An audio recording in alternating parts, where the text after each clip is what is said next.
Keterlibatan sang kekasih dalam kasus kematian Bella Yudela, 21, di kamar kos Blok E6, Kelurahan Batu Selicin, Lubuk Baja, Kota Batam, mulai terungkap.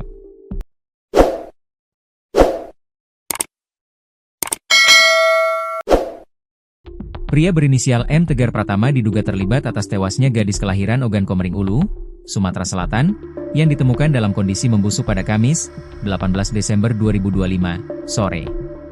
Mirisnya lagi, Tegar diduga membunuh pelaku dengan cara dicekik dan leher Bella dililit kain. Usai korban tidak bergerak lagi, kemudian korban dibiarkan begitu saja hingga membusuk. Kapolresta Barelang, Kombes Pol Zainal Arifin, mengatakan pelaku saat ini masih melakukan serangkaian pemeriksaan terhadap pelaku. Untuk pelaku sudah kami amankan. Dari hasil pemeriksaan Polsek Lubuk Baja, ada hubungan dekat antara korban dan pelaku, ujar Zainal, Jumat, 19 Desember 2025. Menurutnya motif sementara pembunuhan diduga dipicu ketersinggungan pelaku terhadap perkataan korban. Motif sementara dari keterangan pelaku karena ketersinggungan. Ada perkataan dari almarhum yang menyinggung perasaan pelaku, jelasnya. Zainal menyebutkan, berdasarkan hasil pemeriksaan luar terhadap jenazah korban, tidak ditemukan bekas penikaman maupun luka akibat benda tajam. Dari visum luar tidak ditemukan bekas penikaman atau lainnya.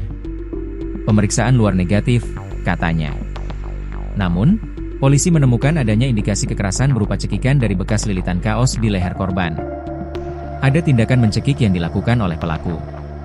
Karena saat itu korban ditemukan dengan kondisi kaos terlilit di leher, tambahnya.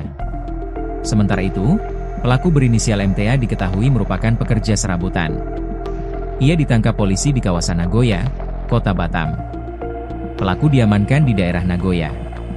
Pekerjaannya pekerja serabutan, tutup Zainal. Kasus ini saat ini ditangani unit reskrim Polsek Lubuk Baja.